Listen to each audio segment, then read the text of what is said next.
ញ៉ាំទឹកផ្លែឈើគៀបដែលលាយបញ្ចូលគ្នាវាងប៉ោមការ៉ុតនិងមើមយេនក្រូចគឺជាជម្រើសដ៏ល្អឥតខ្ចោះមួយសម្រាប់សុខភាពជាពិសេសសម្រាប់អ្នកដែលចង់បានស្បែកភ្លឺថ្លានិងរាងកាយមានសុខភាពល្អ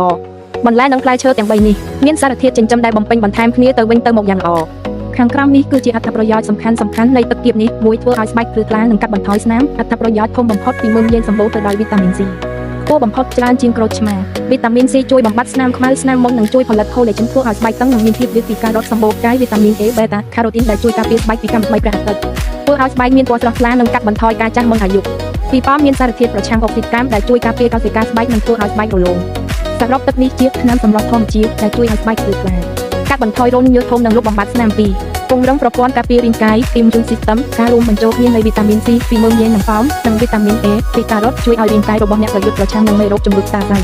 និងជំងឺឆ្លងផ្សេងៗបានយ៉ាងមានប្រសិទ្ធភាព3ល្អសម្រាប់ភ្នែកការ៉ុតគឺជាស្តេចនៃវីតាមីនសម្រាប់ភ្នែកការញ៉ាំទឹកនេះជាប្រចាំជួយការពារភ្នែកពីជំងឺព្រាយជំងឺងងឹតនៅពេលយប់និងកាត់បន្ថយការហត់នឿយភ្នែកពិសេសសម្រាប់អ្នកដែលធ្វើការជាមួយកុំព្យូទ័រយូរ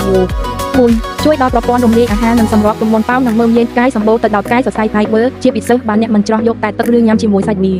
សរសៃជួយឲ្យការរំលាយអាហារល្អបញ្ហាកោសិកានិងធ្វើឲ្យអ្នកមានអារម្មណ៍ឆ្អែតបានយូរដែលល្អសម្រាប់អ្នកដែលចង់គ្រប់គ្រងទម្ងន់ទឹកនេះមានកាឡូរីទាបប៉ុន្តែផ្ដល់ថាមពលនិងសារធាតុចិញ្ចឹមច្រើន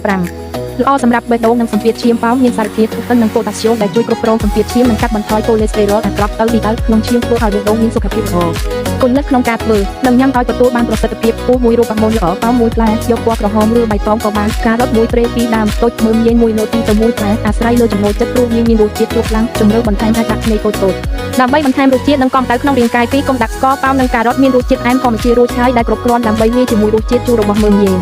ការដាក់ស្ករនឹងធ្វើឲ្យបាត់បង់អត្ថប្រយោជន៍ក្នុងការសម្រស់ទម្ងន់និងអាចបង្កមុនបាន3ពេលវេលាសម្ស្របល្អបំផុតគឺញ៉ាំនៅពេលព្រឹកមុនឬក្រោយអាហារពេលព្រឹក30នាទី